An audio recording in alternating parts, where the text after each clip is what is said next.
বিসমিল্লাহির রহমানির রহিম। আসসালামু আলাইকুম। জনতার রান্নাঘর থেকে সবাইকে জানাচ্ছি শুভেচ্ছা। আশা করি সবাই ভালো আছেন। আজকে যে রেসিপিটি করব সেটা হচ্ছে পটেটো টর্নেডো। এখানে আমি ২ টা কেটে রেখেছি আর একটা কেটে আপনাদের দেখাবো। এই যে একটা কাঠি এটার ভিতরে এইভাবে ঢুকিয়ে নিয়েছি আর আলুটাকে খুব ভালো করে ধুয়ে নিয়েছি। আর এখন আস্তে, আস্তে করে কাটবো। খুব ভালো কাটতে পারি সেটা না।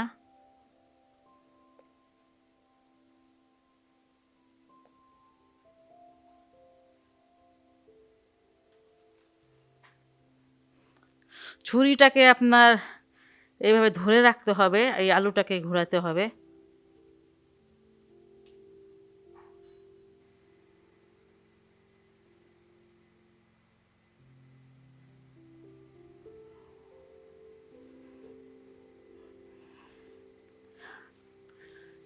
এটা মানে কেটে ফেলেছি। যাই হোক খুব সুন্দর একটা হয় নাই, তারপরেও কেটেছি। আর একটু পাতলা, পাতলা করে আপনারা যদি পারেন তাহলে কাটবেন, না হয় আমার মতনই কাটবেন। আর এখন এটা আস্তে, আস্তে করে মানে একটু ছড়িয়ে নিতে হবে।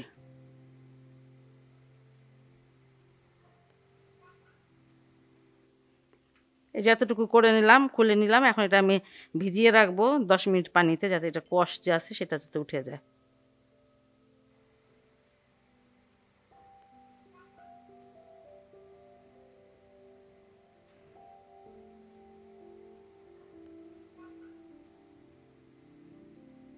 আমি সে আলুতে দেওয়ার জন্য একটা মিশ্রণ বানিয়ে নিব। এখানে আমি ১/২ কাপ দিয়েছি ময়দা আর ২ চামচ দিয়েছি এটা হচ্ছে কর্নফ্লাওয়ার। ১/২ চামচ দিচ্ছি মরিচের গুঁড়া। আদা রসুনের পেস্ট হচ্ছে ১/২ চামচ। আর একটু লবণ দিচ্ছি, স্বাদ মতো লবণটা দিয়ে দিবেন। ১/৪ চামচ মতো লবণ দিলাম। সব কিছু ভালো করে মিশিয়ে নিই।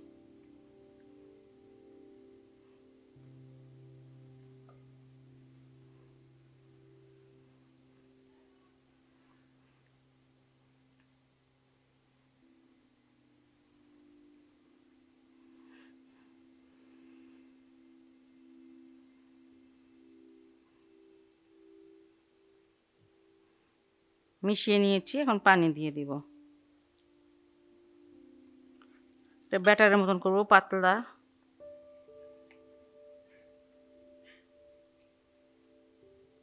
আরেকটা কথা, আমি কিন্তু মানে বটি দিয়ে ভালো কাটতে পারি, ছুরি দিয়ে কাটতে পারি না। আমি ওই ২টা কিন্তু বটি দিয়ে কেটেছি। বটি দিয়ে আমার সুন্দর কাটা হয়। আর ছুরি দিয়ে আপনাদের যেটা দেখিয়েছি সেটা ছুরি দিয়ে কাটলাম। কিন্তু আমার কাছে মনে হলো একটু মোটা, মোটা হয়েছে। আপনাদের যেটাতে ভালো লাগে, সুবিধা লাগে সেটা দিয়ে কেটে নেবেন। আর মেশিন পাওয়া যায়, মেশিন দিয়ে কাটতে পারলে আরও ভালো, খুব সুন্দরভাবে কাটে। আর একটু পানি দিলাম।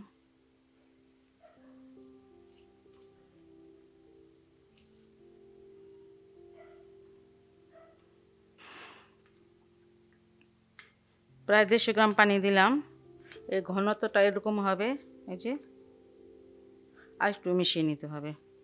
যাই হোক, এটা আমার হয়ে গেছে, এটা আমি সরিয়ে নিচ্ছি। এই আলুগুলো আমি এমন করে নিয়েছি। এখন এটার উপরে এই মিশ্রণগুলো ঢেলে দিব আস্তে, আস্তে করে।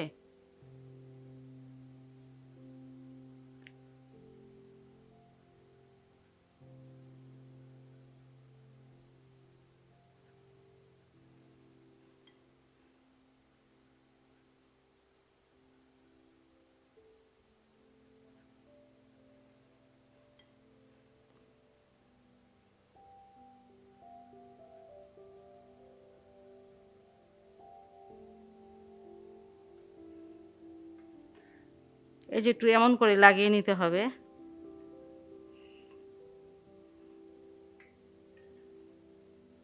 এইভাবে দিয়ে রাখলে হয় কি, এক্সট্রা যেটা সেটা নিচে ঝরে পড়ে যায়।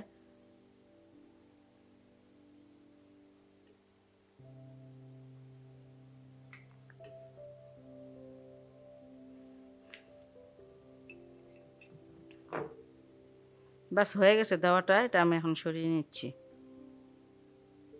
আলুগুলো ভাজতে চলে আসলাম। প্যানে দিয়েছি কিছুটা তেল, আর এখন এটা দিয়ে দিব। একটু তেলটা গরম হইতে হবে বেশি করে।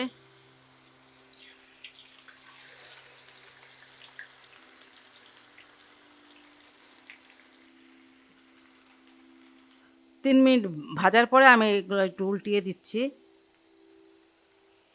ভাজা হতে এখন অনেক দেরি আছে, হয়নি ভাজাটা, দেখলে বুঝতে পারবেন আপনারা।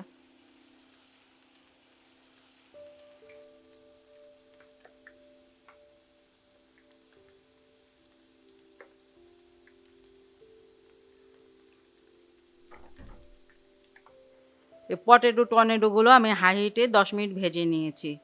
আর এটা আমার ভাজা হয়ে গেল, তাই এটা আমি নামিয়ে নিচ্ছি। এখন আমি ম্যাগি মশলাটা এটার উপর ছিটিয়ে দিব। আর আপনারা যদি ম্যাগি মশলাটা না দিতে চান তাহলে শুকনা মরিচের গুঁড়া আর বিট লবণটা মিশিয়ে তারপরে আপনারা এটা ছিটিয়ে খেতে পারেন, এটাও খুব ভালো লাগে। যাই হোক, আমার এই রেসিপিটি যদি আপনাদের ভালো লাগে তাহলে বাসায় অবশ্যই ট্রাই করবেন এবং আমার চ্যানেলকে লাইক কমেন্ট সাবস্ক্রাইব করবেন। সবাই ভালো থাকুন, সুস্থ থাকুন, নিরাপদে থাকুন, এই দোয়া করি। আল্লাহ হাফেজ।